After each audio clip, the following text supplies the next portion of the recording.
வணக்கம் நண்பர்களே. நான் அமுதவன் ரஷீத் கான், மயிலாடுதுறை.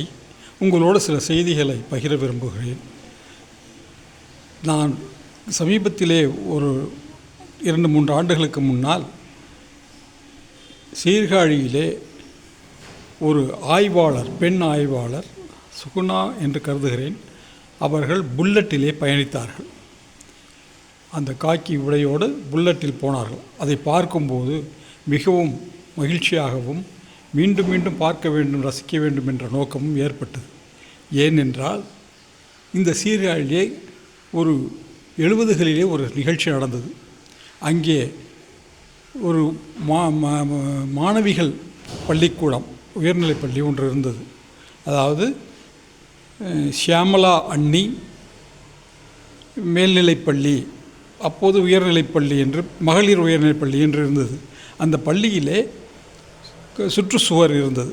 அந்த சுற்றுச்சுவரிலே ஒரு சுவரெழுத்து கவிஞர் சுப்பையா என்பவர் எங்கேயும் தனது கருத்துக்களை, அவர் ஒரு பெரியார் தொண்டர், அந்த கருத்துக்களை எழுதி கொண்டு வந்தார். அப்படி அந்த சுவற்றில் எழுதும்போது, சைக்கிள் ஓட்டும் பெண்கள் இந்த செந்தமிழ் நாட்டின் கண்கள் என்று எழுதியிருந்தார். உடனே அங்கிருந்த அந்த பள்ளியின் தாளாளர்கள் அவரை அழைத்து வந்து உட்கார வைத்து, எப்படி எழுதினாய், ஏன் இங்கே வந்து எழுதினாய் என்று கண்டித்தார்கள். இந்த செய்தி கேள்விப்பட்டு அங்கே இருந்த தோழர்கள் போய் அவரை மீட்டு எடுத்து வந்தார்கள். ஆனால் அப்போது அவர்கள் கேட்ட கேள்வி என்னவென்றால், இது பெண்கள் பள்ளி, பெண்கள் பள்ளியிலே வந்து சைக்கிள் ஓட்டும் பெண்கள் செந்தமிழ்நாட்டின் கண்கள் என்று எழுதுவது பிழை, ஏன் அப்படி எழுதுகிறீர்கள்? பெண்கள் சைக்கிள் ஓட்ட வேண்டும் என்று ஏன் உற்சாகப்படுத்துகிறீர்கள்? இது என்ன முறை என்று கண்டித்தார்கள். அப்போது அதற்கு விளக்கம் சொல்லிவிட்டு அவரை அழைத்து வந்து விட்டார்கள். அதற்கு பிறகு இந்த நிகழ்வு அதற்கு பிறகு அங்கே அந்த தலைவராக இருந்த திரு நடராசன் அவர்களுடைய உறவினர் பெண் கடைத்தெருவுக்கு போக வேண்டி வெகு தூரம் நடந்து போய் கொண்டிருந்தார். அப்போது அவர் அழைத்து, நீ சைக்கிள் ஓட்டு என்று சொல்லி சைக்கிளை ஓட்டச் சொல்லி நகர் பூராவும் சைக்கிள் ஓட்டி சென்றார். அதுதான் சீர்காழி பகுதியிலே முதலாக ஒரு பெண் சைக்கிள் ஓட்டியது 75களிலே. அந்த நிகழ்வுக்கு பிறகு இப்போதெல்லாம் சைக்கிள் அரசாங்கமே சைக்கிள் வாங்கி தந்து பிள்ளைகளை ஓட்டச் சொல்லுகிறார்கள். இப்போது எவ்வளோ பெரிய மாற்றங்கள் என்று எண்ணி பார்க்கும்போது வியப்பாக இருக்கிறது.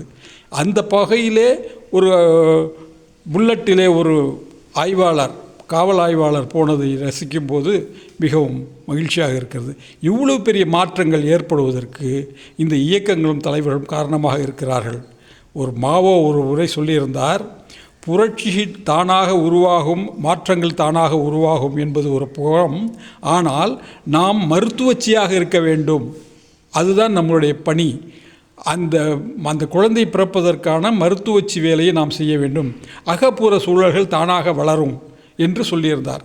அதுபோல் இந்த மாற்றங்கள், புல்லட்டிலே போகக்கூடிய மாற்றங்களும், சைக்கிள்களை அரசாங்கமே தரும் மாற்றங்களும், எங்கு பார்த்தாலும் சைக்கிள் பெண் பிள்ளைகளும் ஆண் பிள்ளைகளும் குழந்தைகளும் போகின்றான மாற்றங்களும் வருவதற்கு மருத்துவச்சியாக பெரியாருடைய சிந்தனைகளும் திராவிட இயக்கத்தின் சிந்தனைகளும் தோழர்களும் இருந்தார்கள்.